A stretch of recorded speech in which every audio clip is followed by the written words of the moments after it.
Shadows gather, and the moon stands witness to ancient rites older than memory. Step forward if you dare, for the circle of twisted faith awaits. In these stories, primal forces awaken beneath the flicker of torchlight. Let your courage guide you. Once you enter, there is no turning back. In the remote farmland beyond the village of Highgate, a peculiar circle of weathered stones loomed at the crest of a grassy knoll. Generations passed. No one dared to raise a plow near that plot of land.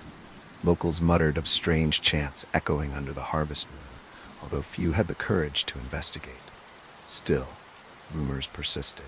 Some claimed that hooded figures convened there once a year, performing a ceremony as old as the land itself. Others insisted they had seen torchlight dancing in the fields, even on nights when no fires were lit. All agreed the circle was best left alone. Eleanor Holmes was not one to heed warnings. She arrived in Highgate for archaeological work, hoping to map ancient sites rumored to exist in the area. Intrigued by tales of arcane gatherings, she decided to study the stone circle. Despite villagers advising her to stay away, she persisted in her research.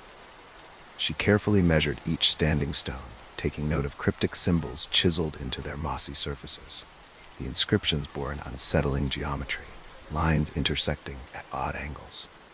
Even at midday, Eleanor felt a quiet tension in the air, like a low hum that defied normal explanation.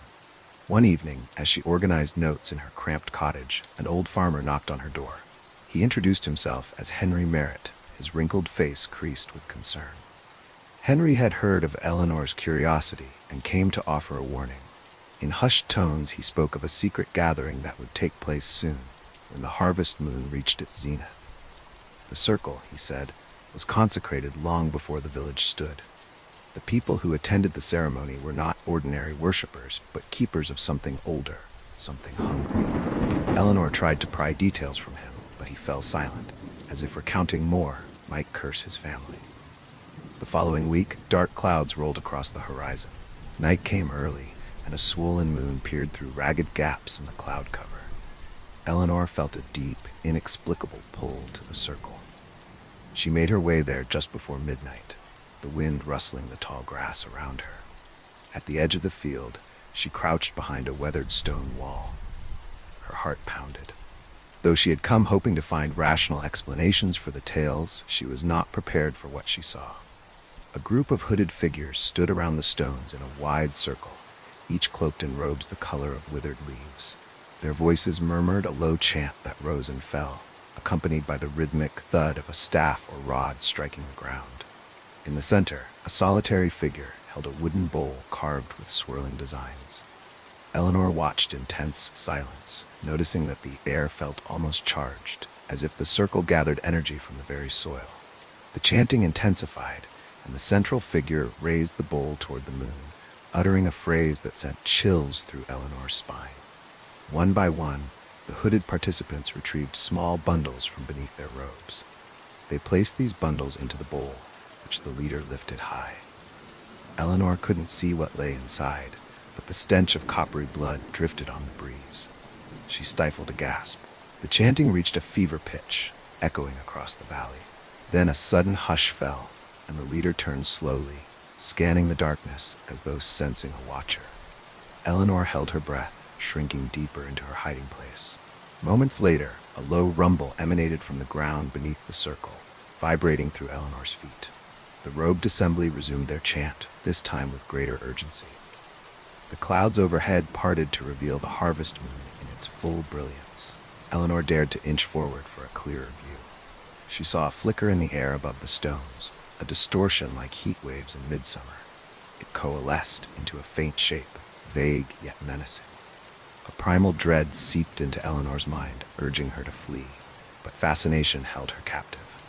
The chanting gave way to a wailing chorus, as if the entire group surrendered themselves to the entity hovering before them. Tendrils of moonlight twisted into strange patterns, illuminating the carved symbols on the stone surfaces.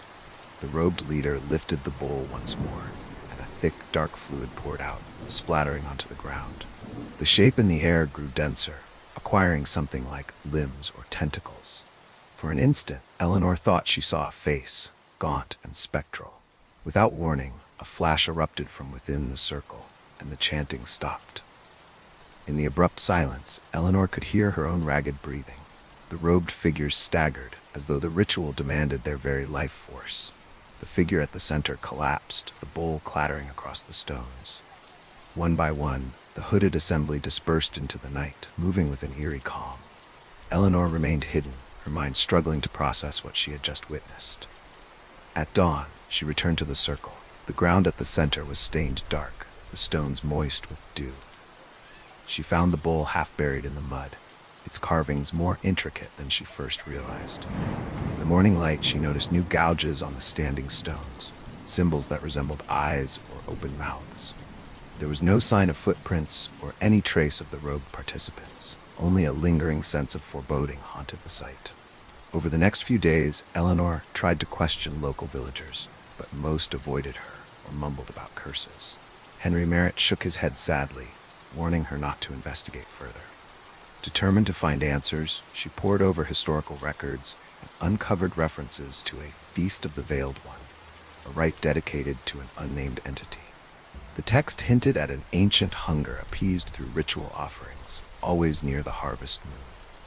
The entries suggested that those who partook in the rite believed they were granting fertility to the land, though at a severe spiritual price. As the next full moon approached, Eleanor became consumed by nightmares. She dreamt of the hooded figures chanting around her bed, their voices echoing, summoning that shapeless force. When she awakened, she often found her window open, though she was sure she had locked it. Some mornings she discovered small bundles of dried herbs and brittle bones on her doorstep. Terrified but resolute, she resolved to witness the ritual again, to confirm her findings. On the night of the next full moon, she returned to the knoll. This time, no one stood by the stones. The grass lay flattened in curious patterns, and a hush hung over the place, heavier than ever. She sensed that the ritual had moved elsewhere. Perhaps she had been deemed untrustworthy. Perhaps the watchers within the circle had discovered her meddling. A fleeting relief washed over her. Maybe the ceremonies had ceased. Yet deep down, she suspected they had simply adapted, hiding from her prying eyes. In the end, Eleanor left Highgate with her notes, her heart weighed down by unanswered questions. The immediate threat seemed to dissipate, but the memory of that midnight gathering refused to fade. She occasionally received letters from Henry Merritt, updates about the fields and the harvest. All is well, he would write, but between the lines, she sensed dread. Months later, Eleanor heard rumors that the farmland near Highgate had seen record yields, an uncanny bounty that defied explanation. And so the secret was kept, locked within the stones and the hush of those who feared speaking it aloud. Whether the unearthly force lingered or found another haunt, Eleanor never learned. Yet each year, when the harvest moon rose orange and swollen in the sky, she found herself looking west, half expecting to see hooded figures in the distance, chanting that same relentless call. In a secluded mountain region known as Greywood Heights, a winding path led to a hidden clearing where a towering oak stood alone. Locals called it the Antlered King's Oak, revered by a small insular group that practiced an ancient form of nature worship. Their beliefs revolved around the cycle of life and death in the wilderness, the changing of seasons, and the sacred authority they attributed to the stag, an emblem of renewal and power. Outsiders rarely ventured this high, for the dense forest and steep slopes dissuaded casual explorers. Hector Lorne, a nature photographer passing through the region, heard faint whispers of a clandestine gathering connected to the oak.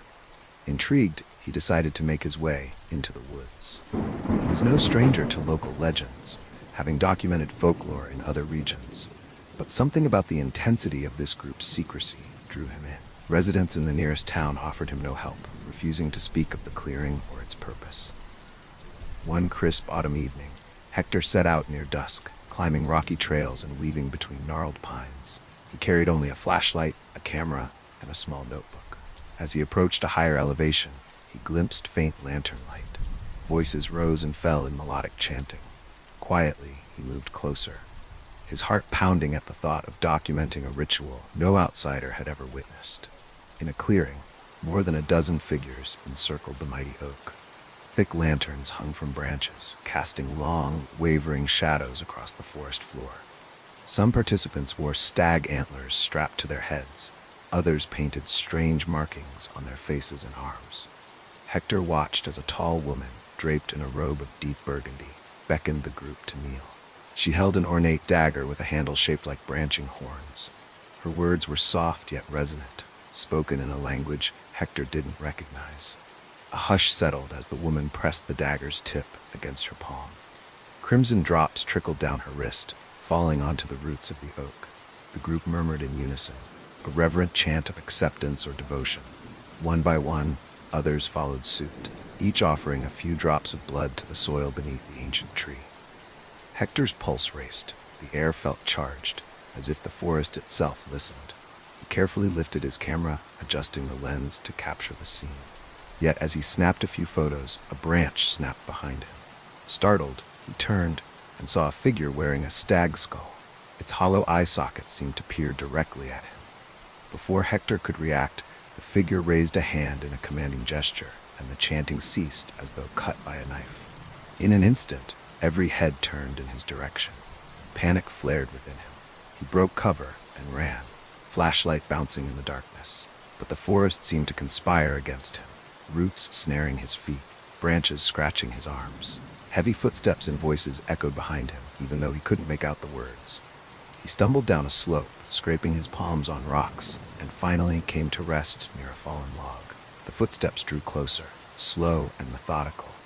A looming shape emerged, a man with broad shoulders, wearing a headdress of antlers and a robe stained with dark blotches. His face was stern, yet oddly calm, as if he had anticipated an intruder. Hector raised his hands in surrender, breath ragged. Before he could plead his case, the man spoke in a measured tone.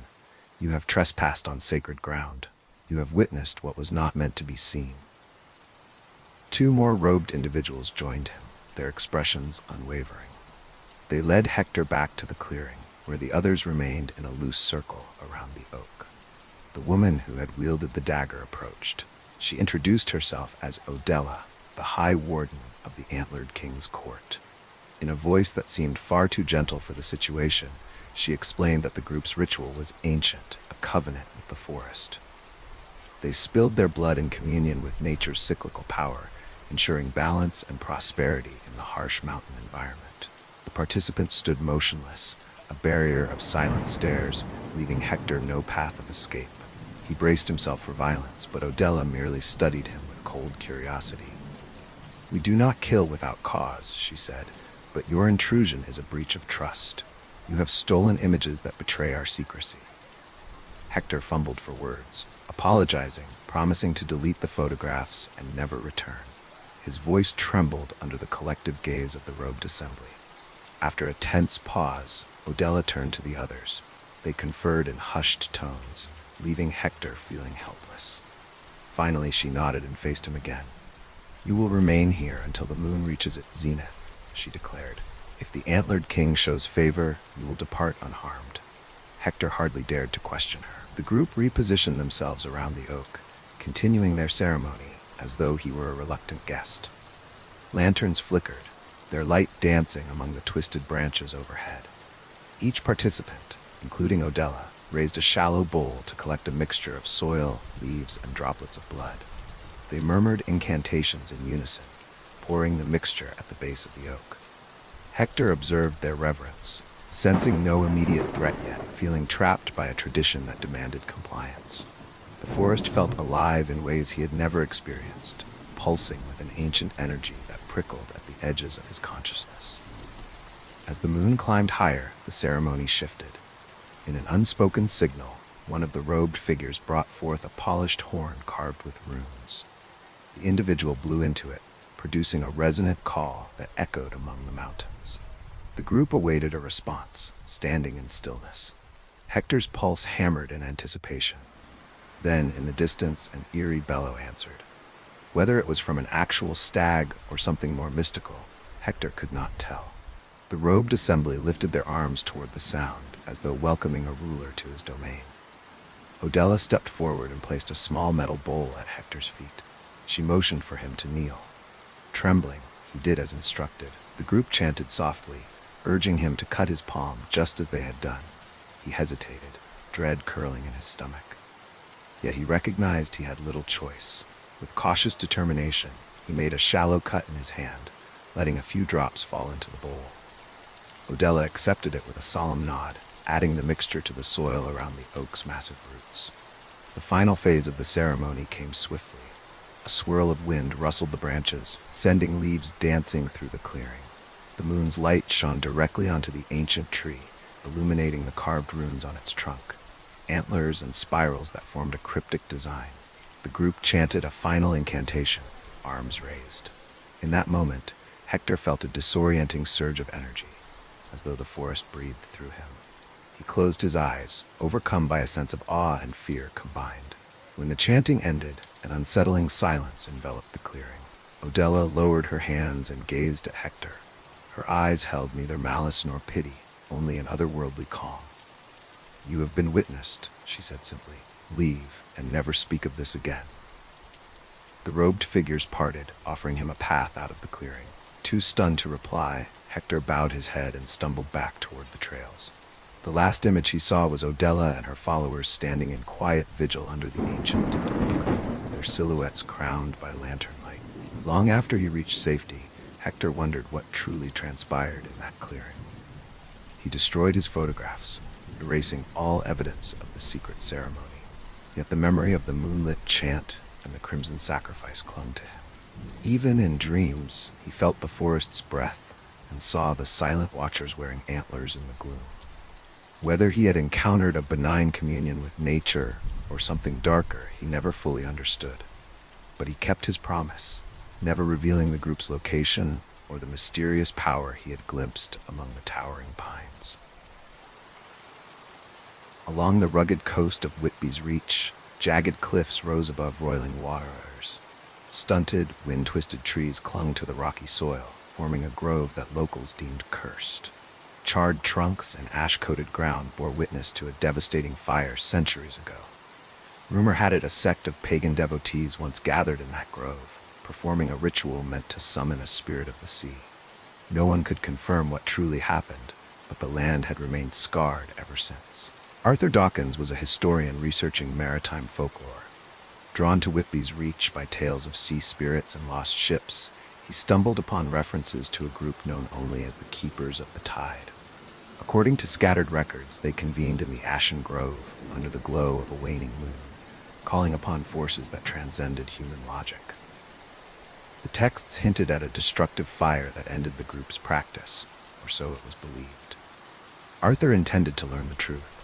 He arrived late in the evening, the ocean wind howling across the cliffs. The stunted trees stood like blackened silhouettes against a gray sky. Though the ground was cold and dusty, Arthur noticed faint footprints leading deeper into the grove, suggesting recent activity. A strange chill coursed through him, even though the temperature was mild for that time of year. He pressed on, following the footprints with mounting curiosity. Deeper within, Arthur found a clearing where the ash layer was thicker, forming swirling patterns on the ground. Fragments of burned wood jutted from the earth like jagged bones. In the center stood a stone altar, its surface etched with spirals that mimicked ocean waves. A shallow bowl was set upon it, carved from driftwood. Arthur's pulse quickened.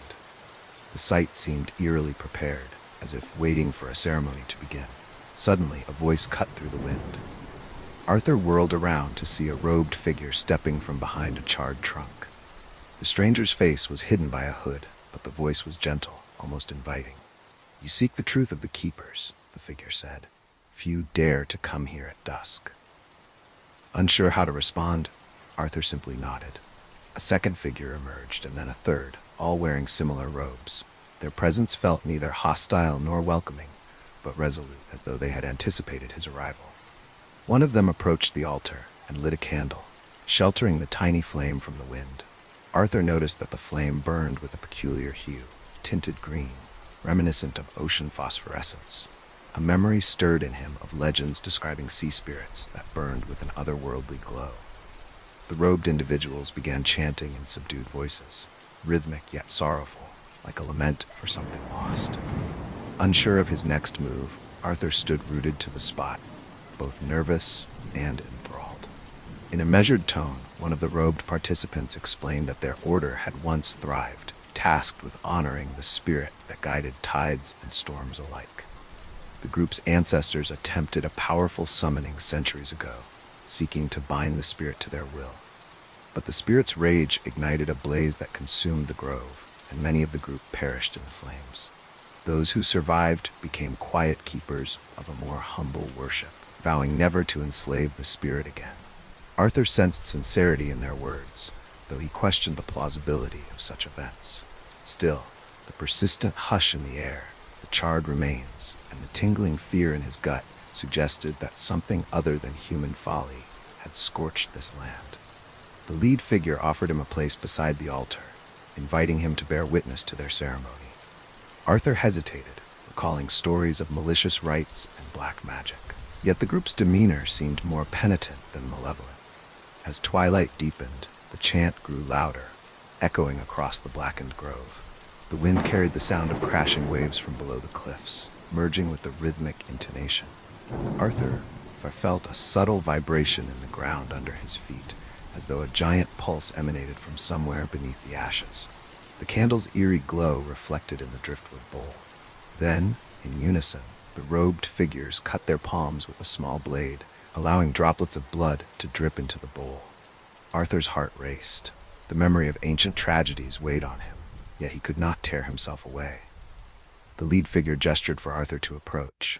Unsure of the consequences, he stepped forward. The group silently urged him to offer a token of himself, an acknowledgement of the spirit's power. With trembling hands, Arthur unscrewed the cap from a small flask of seawater he had collected earlier that day. He poured the water into the bowl, watching it mix with the blood, creating a swirling red and green concoction that shimmered under the strange flame. A sudden gust swept through the grove, nearly extinguishing the candle. The robed figures raised their voices, chanting a final refrain. Arthur's mind swam with images he could barely comprehend. Rolling waves, towering storms, and a colossal shape beneath the ocean's surface. His vision blurred, and for a fleeting moment, he sensed a presence that was neither malevolent nor benevolent, simply immense, ancient, and conscious. It felt like the sea itself had turned an eye upon the charred land, recalling the folly that once tried to subdue it. As abruptly as it began, the wind subsided. The robed participants lowered their arms, breathing heavily. The candle still flickered, and the swirling mixture in the bowl became still. Slowly, the group turned to Arthur. In their eyes he perceived relief, as if they had concluded a solemn duty.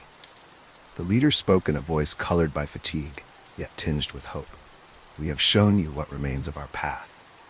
May you carry this knowledge with respect, or leave it buried here in the ashes." Arthur found himself at a loss for words. He bowed his head in acknowledgement, sensing that he had glimpsed a fragile reconciliation with a force far beyond human control. The group doused the candle and withdrew, leaving him alone in the silent grove. Eventually, he gathered his courage and made his way back to the cliff's edge, where dawn began to break over the restless sea. He departed Whitby's Reach soon after, his notes incomplete and his mind brimming with unanswered questions. Whenever he recalled the ashen trees and the quiet fervor of those robed figures, he felt torn between rational doubt and the raw certainty that something profound had occurred. Though he never wrote a formal paper on the keepers of the tide, he carried their secret like a hidden scar, reminding him that some rituals exist beyond the realm of easy explanation. In the hush of late nights, he wondered if the spirit still watched from beneath the waves, patient and unbound, waiting for the day when humanity might again try to command what cannot be controlled. You have walked among silent groves and haunted circles where ancient gods still crave devotion. Let these stories serve as a reminder that powers older than time may awaken if summoned carelessly. Thank you for joining us. Return if you dare, and remember, the shadows always keep their secrets.